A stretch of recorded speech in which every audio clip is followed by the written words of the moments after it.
Hey there, kids. It's Taylor, obviously. Today we got my interview with Beav Waddell of the DDP, and this is actually the last.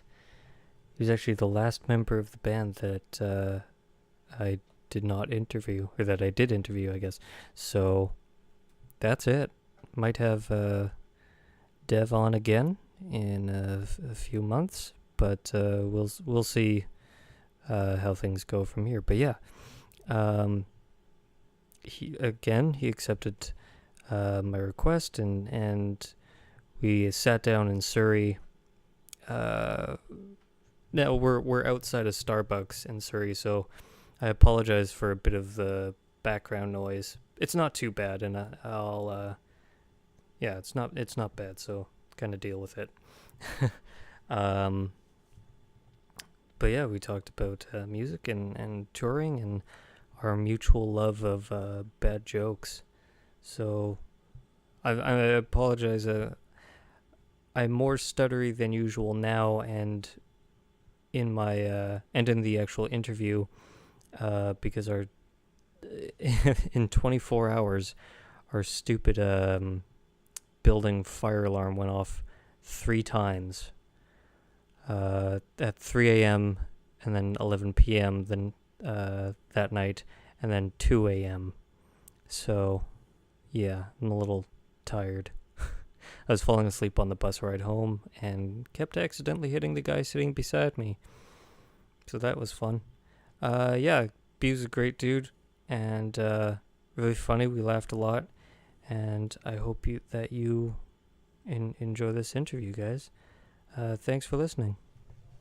It's all good, man. That's awesome. Well, I did want to make sure that I get off the bat for thank you for doing this in the first place. I always have this weird impulse. I'm going to ask somebody for a thing, and it's going to be a no. I know. So, But if you don't ask, you don't get, right? Exactly. Yeah. I love this joke from a comic named Mark Forward, and he's a Canadian guy, and this is gonna sound racist, but bassist. And I've always wanted to say that to a legitimate. I like it. I know that you're. I think Devin said in the Transcendence doc, you're the more relaxed element of the band. Everybody's uptight. Yeah, do you have a favorite joke, or one that always just kind of comes back to you? You know what? When it comes to jokes, I have the worst. I have a terrible memory to begin with. So oh yeah. It's like remembering jokes for me is it's just like if I hear it, and then it's like, oh yeah, okay, then I'm like I'm good. But like trying to remember a joke is terrible. That's fair enough. I like to make up my own. If you think of one by the end, please tell me. No, I had one. I made like a little meme of like, what do you call Geddy Lee in a spa? This is terrible. It's spaghetti, right? It's terrible. That's my kind of joke. But I love bad jokes. See, me too. Those are my favorites. Yeah. I wish. I read one of George Carlin's book, and he had still a list of like all those stupid jokes. The bad ones. And there was like anti-climax, what my uncle was good at. Yeah, exactly. There you go. Yeah. Perfect. You've had a brutal touring schedule. This, like, pretty much since the beginning of the year. Yeah. How's it been, kind of switching gears for you? Like when you do get those periods of home time. It's so weird. I mean, it's like switching between being home and on the road is just like it's you never get used to either one, because it's like if we're doing like a week over in Europe and then a week at home, but you get home and you're just like, okay, well, it takes about 2-3 days before you kind of feel normal again, and then you're getting ready to go out again. And when you do get out back on the road, you're just like, I forget how to do this. Why is there people here? This is so weird. So it's like it takes like 2 days to get back into that, and there's just no flow. That's the weird thing for me. Is just like I wish that it was like consistent and just if you could stay go. out there Let's and just go. Yeah. So. Jesus, that's always got to be such a a weird thing, but I thought of a way that you can kind of make that seem more consistent. Is you had another side project that you work on while you're home. I do that, yeah. And you could do it with Ryan and Dave and Chris Valago, and you could do it like same vein as Zimmer's Hole, and you could call it The Other Hole. Yeah. I like it. Hey, it's not a bad idea. I always like to mention this to the musicians that I interview. Another comic, I'll eventually drop the comic thing. Yeah. Pete Corleale did this. He was learning to play guitar, and he said, like, if I didn't see other people doing it, okay, I wouldn't think it could be done. Yeah. Yeah. It's kind of the same thing with this whole thing. Is like, I remember, like, I've known Devin since high school, and I'm being from Canada, you're just like, wow, we're never going to get anywhere. It's just like, this is pointless. And then I remember seeing him like on the cover of like Guitar World and stuff with Steve Vai and on Jay Leno and stuff. I'm just like, what the hell, he did it? Oh my god, what the hell, man? Like, yeah. So then it was like kind of a kick in the ass, just like, all right, yeah, it's like, to kind of get going. It is possible, right? Yeah. Yeah.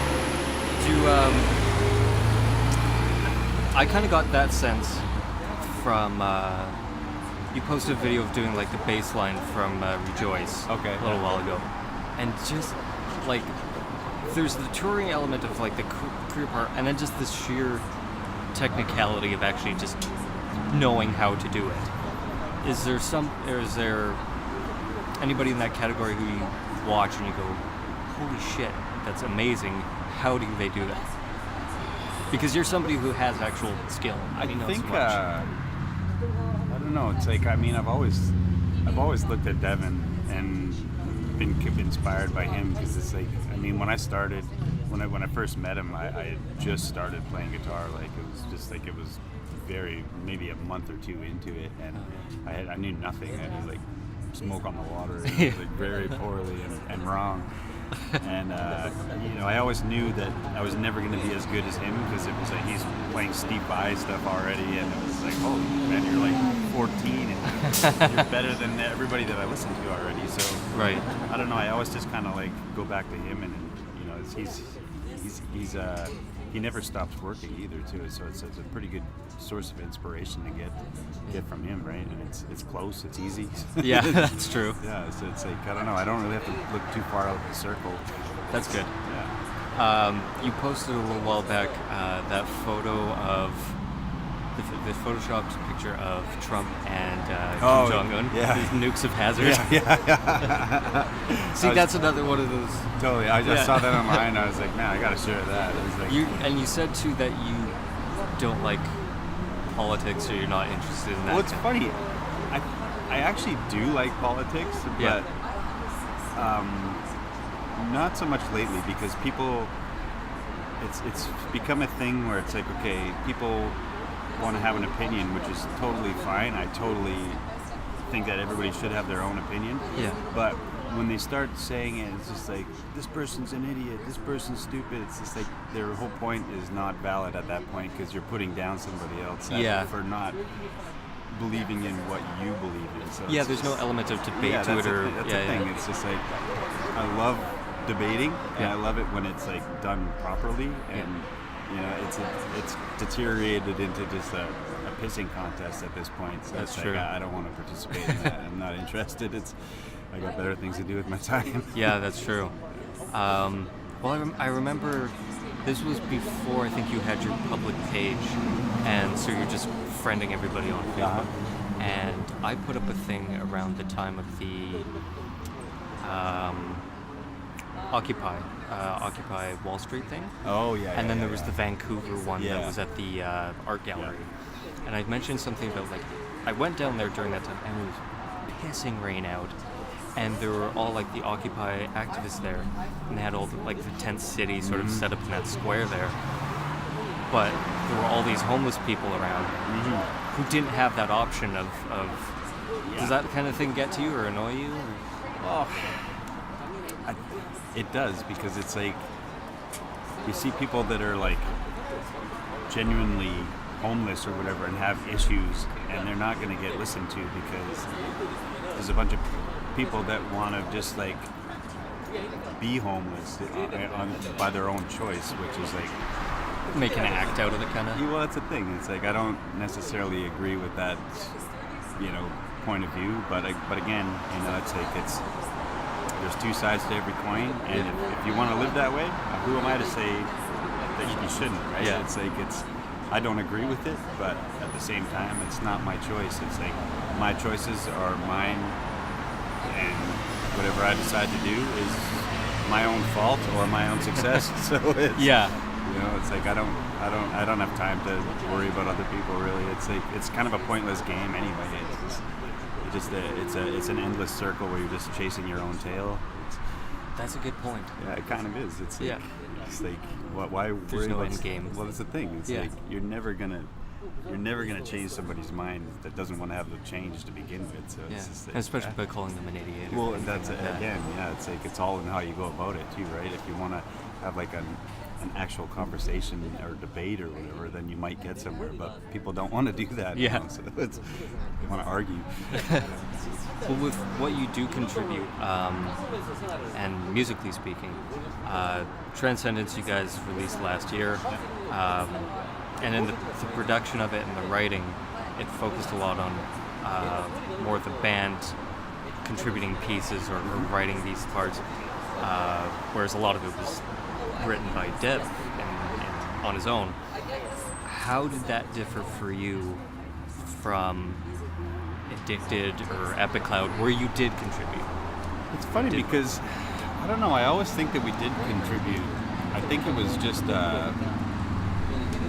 he gave us a lot more freedom on this one, where it was like we were able to contribute a lot more than like on Addicted and stuff. I wrote The Way Home. That was basically my song. Yeah. It's like it's like he listened to that and he was like, okay, I like the song. I can do something with that, and I don't have to change it too much.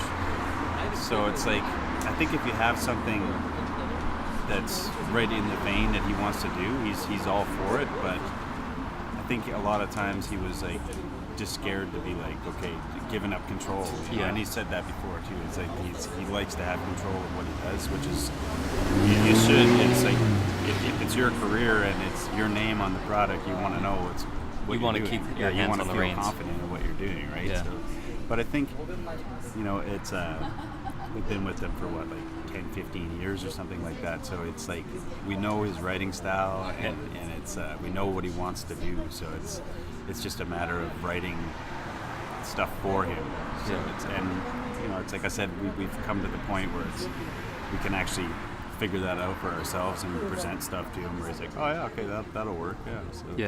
And even there was a couple things that he was just like not super sold on, and it ended up getting used where it's just like, wow, that would have not happened in the past. So, it was nice to have that option, and I hope it happens again. With you guys winning the Juno for Z2, do you start to feel, because you mentioned earlier, feeling that kind of anxiety about or having that need the inspiration to see somebody doing these things, do you feel a bit more confident? Was that kind of like a place that you're like, okay, I kind of get my place in the Canadian music scene? That was a weird one for me, actually. I don't know how anybody else feels about it, but for me, like awards and art, they don't make sense. So I'm just like, how do you award art? It doesn't. I've always had a weird time with that, and it's like I remember watching like the Grammys and all this stuff, and I'm just like, I don't get it. I mean, it's nice that they award people for that, but I don't understand how it works, and it's just like it seems like it's more of a political thing than a. I remember reading. I think it was Tragically Hip a bunch of years ago that they were boycotting the Junos because they said it was based too much on sales of the records. I don't even know what it's based on. It seems like it's just like, okay, whatever, man. I don't know how you came to that conclusion, but it's I don't know. It's funny because like I was very proud to get that, but on the other hand, I was like almost kind of embarrassed at the same time because like people that normally wouldn't have paid attention all of a sudden were just like oh wow, that's really cool that you won that and stuff. And I'm just like, we've been doing this for 15 years. It's like you never paid attention before. So. It's not an overnight thing. Yeah. So it's like, I don't know. That was a weird one for me, where it's like, I don't know. I don't even have it in my house. It's at my restaurant. So Yeah. I don't have no memorabilia in my house at all. Really? So it's like, I try to keep it separate. It's just like normal life, and then this weird life on the side. Yeah. Really, that's so weird to me. I know there are a lot of people who don't do that. Yeah. But I mean, I've done very little, and I keep shit. Yeah. Like I mean, I keep a lot of stuff, but like I'll put it in the restaurant because it's like it's like a memorabilia place. That's where you're supposed to put it, right? It's like put it on display. But if I have it at my house, I'm just like, I don't want to look at that. That's super weird. Well, since you mentioned it, we will talk about it. I guess we was going to anyway. You co-own Sushi K in Poco with your buddy you've known for a long time, Keith Conzato. Yeah. How did the opportunity come up that you became co-owner? That was another weird one. It was I went to school with him and Devin, Keith and Devin at the same school, and I'd lost contact with both of them actually. And I ended up getting back in contact with Dev, and that all kind of started happening. And then a buddy calls me up one day, and he's just like, "I'm at your buddy's restaurant." And I was like, "I don't know anybody with a restaurant." What are you talking about? He's like, "Yeah, Keith Conzato." And I was like, "Man, I haven't talked to him for like 15 years." Wow. So I went down, like probably the same week. Went down and was just like, "Dude, like, how's it going?" And we just kind of started reminiscing, and I started hanging around there a lot. And his idea when he had opened it was he wanted like a rock and roll sushi place, and it was like, well, dude, I'm in a band and you like the band, and it's like, let's try and merge this where I can kind of bring this element more into what you do. And he was just like, yeah, that sounds like a good idea. It's kind of morphed. How long has it been open? I think it's been about 6 years now. 5 or 6 years, yeah. I got involved maybe about a year and a half, 2 years ago, somewhere around there. Wow. Yeah, so it's been growing fast too. It's like, it's really good. It's like for being in the middle of nowhere, it's people are coming from all over the world to come and check it out, which is like bizarre. Yeah, I remember there was a Toshi from Japan. So I don't really have much of an excuse for not having gone yet. Yeah. Oh, you haven't? Not yet. Oh, we should have done it there, man. Oh, okay. We'll do one next time. We'll go there. Yes. There we go. I love all the photos and the videos that you put up of your bass and all your pedals and everything. Yeah. I mentioned I dabble in. I'm not good at anything, Me but neither. but I dabble here and there. One thing I really want to do, and I said this to Dave yesterday, I just want to follow a band around. I want to press buttons, make things light up, Yeah. turn knobs and stuff. And you got a Kiesel bass recently, right? Yeah. 5-string? Yeah. That thing's beautiful, man. I love it. Yeah. It's like I didn't really know anything about the company, Yeah. and they got in contact with me a couple weeks ago, and they're just like, "Would you be interested in trying one out?" I was like, "Yeah, send it out." They sent it out. It was there within like a couple days, and I was like, "Damn, dude!" Like, Wow. Yeah. So it's like I didn't know what to expect. Plugged it in. Sounds great. I haven't used it in rehearsal yet, but Yeah. You mostly use Spectre, Tour Spectre, right? Yeah. And your kind of pedal setup has a lot of Darkglass stuff, right? Mostly Darkglass. Yeah. What do you think having that gear and kind of all those options, does that help you write? Like, as you know, beyond the convenience of performing and being able to do this stuff, does it help you write? Do you have an emotional connection when you hear certain things? It's funny, like most of that stuff, like I'll take my basses home, but I very rarely take my pedals and stuff home, because I'll plug it into my computer and just use like plugins and stuff, and just use that stuff for home. But there's something about having that live rig, like coming through a massive PA where you're just like, it crushes everything. Like there's nothing that can even stand to it. It's like guitars, keyboards, drums, like whatever. I mean, good luck. It's like I'm on one and I'm crushing you. It's like, and then when it comes through the PA too, it's just like that's insane. There's no, I don't know, like coming from a guitar background, and it's like, I mean, I used to love the sound of guitar coming through a PA, which is like, man, that sounds badass. And then you hear a bass like done proper, and you're just like, whoa, okay, that's nothing compared to that. It's just like shakes everything. It's perfect. I saw last week Dead Cross and Secret Chiefs open for them. Yeah. And they had a bass player who was nuts, but I remember their main keyboard player would hit this note that was so low you couldn't really hear it, but standing on the metal barrier you could feel it. Exactly. That's exactly when, like, we have some pretty low tunings too, right? So it's like you hit one of the low strings and it's coming through there, you're just like, it's like, that's awesome. That's sweet. You said a while ago that the next Even Light record is mostly done. Yeah. What are your updates on that? Or I know you want to do a bit more work on it. It's funny because I had it done. The record was basically done. We were getting ready to go in and record it, and then we didn't like the vocals. It was us and a couple other people that I was talking to. We decided that it was like, okay, the vocals aren't working. And a couple of the songs were like, could have been used more work. So we stripped it down. I got a new band. I don't want to say who it is yet. We're still working on it, but we kind of took the best of those songs and started working on it like completely from scratch again. So it's like, I think we're we're looking at hopefully next year to have something done. But it's a work in progress, and it's a funny thing because I could have put it out and it would have been good, but I want to make it great. It's like I don't want it to just be just because I can make a record. It's not quite what you want. That's the thing. It's like every record that I've made, there's always been at least one song where I'm just like, that's not good. It's like, I wish I could have done better. So I want to have every song on it be like, man, I'm stoked. I am so stoked on that. I don't know if that'll ever happen, but that's my goal anyway. Yeah.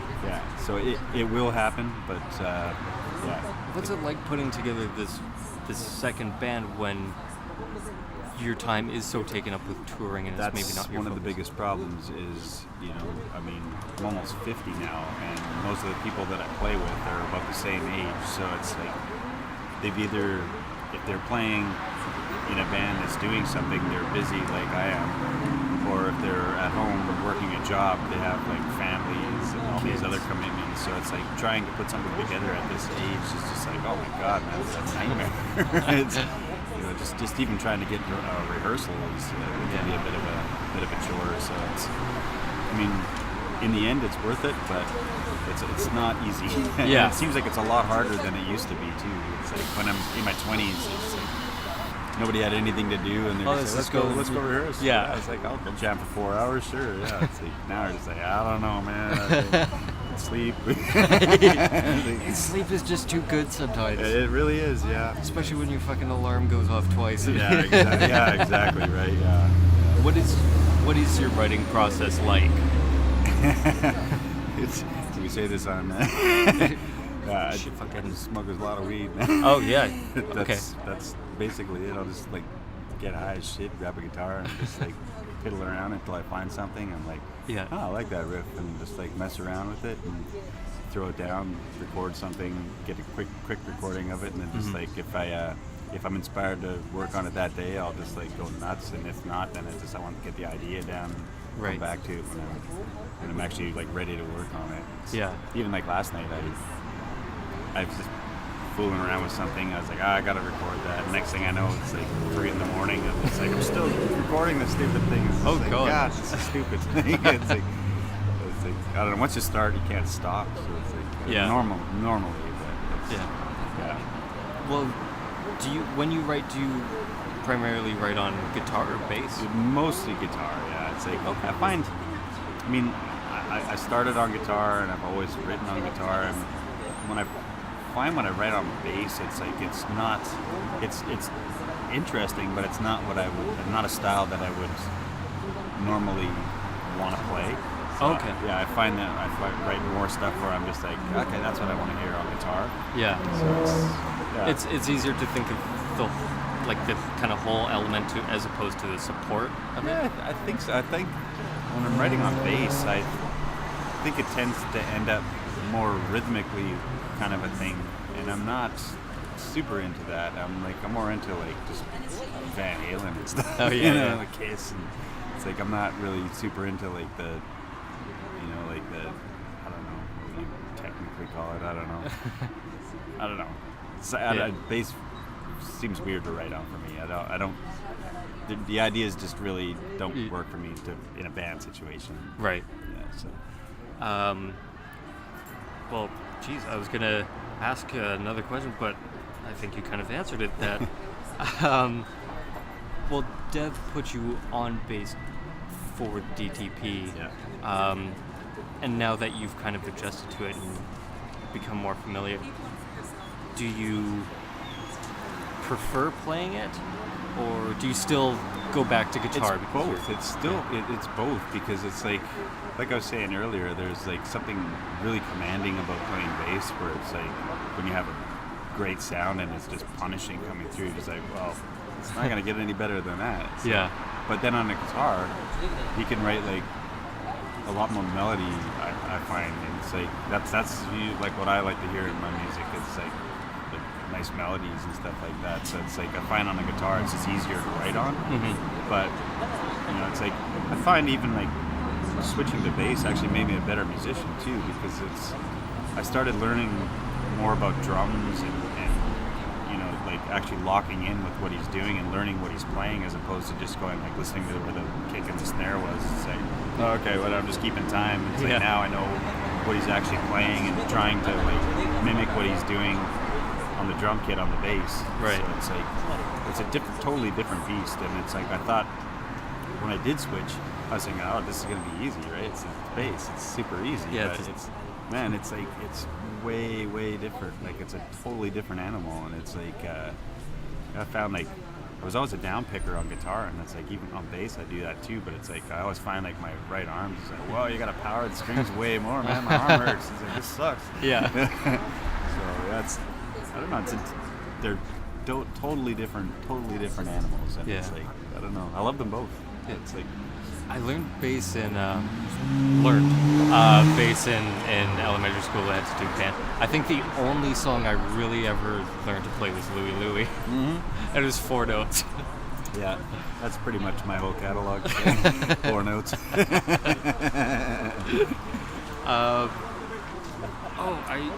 And too, you mentioned about the drums.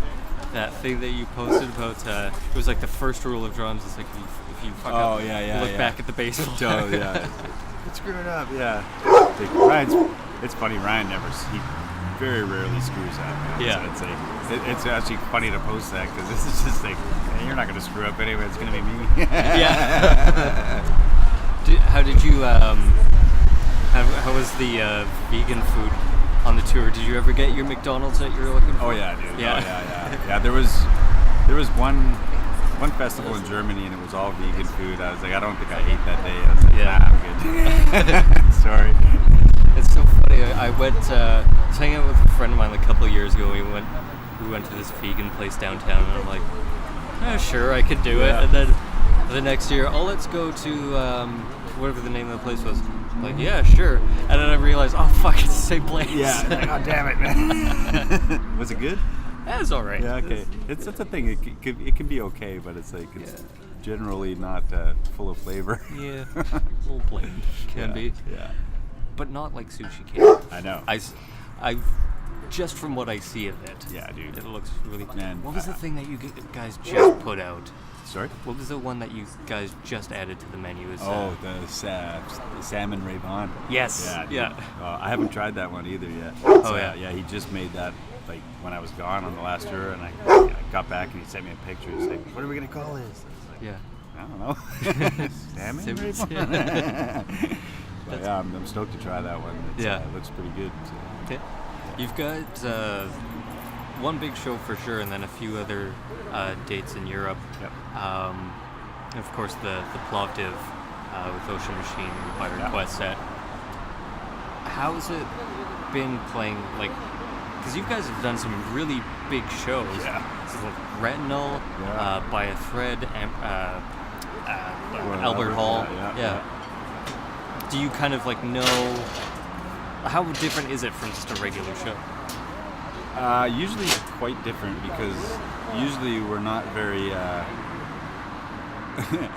shouldn't say this, but we're not as prepared as we normally would be, because we're out on the road and like doing your normal set, you don't really get a chance to practice the stuff, the different stuff for that the you're gonna special do. show. So you're just like now, I think we have like 3 weeks to learn the set basically, and it's like, I don't know that song at all. Never played that one before, so it's like, but I think that's the only difference to it, really. It's like you're a little bit more nervous because you're not super comfortable with the songs, but it's like, I don't know, once it starts going, then it's like, all right, whatever. Okay, I know the feel of this. But the first initial hit's just like, oh god. I actually went to London to see Retinal. First and so far only time overseas. Okay. And honestly, I mean, you guys had done By a Thread by that point, but it didn't seem like you had that, unpreparedness or nervousness, because everything transitioned pretty well. It's a thing I say that we're not, that's why I hesitated to say that it's like not prepared, As prepared as you'd like to be. Yeah, that's the thing, because I think everybody's like, everybody in the band's pretty on what they want to be pro, and it's like they don't want to look like an idiot, right? Yeah. So it's like, I think we put a lot more pressure on ourselves than most people do, and it's even if you have like a bad show, you talk to people after that, it's like, I didn't even notice that, like I had no idea. Like, really? This is fun.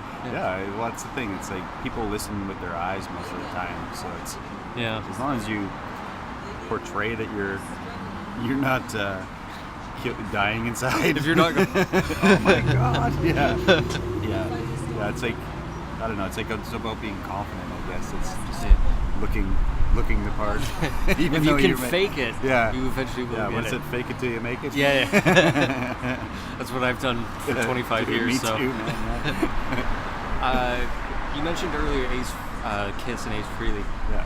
He was the one who made you want to play music. Absolutely, right? Ace Frehley, man. Yeah, it's like the first time I saw him, I was just like, "What is that? That's rad, man." Yeah. What would you listen to before that, or? John Denver.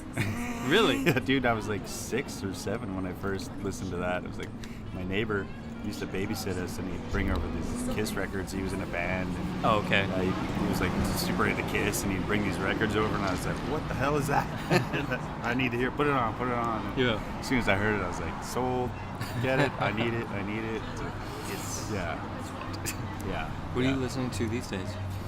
These days, I'm like Mastodon, Gojira. Yeah.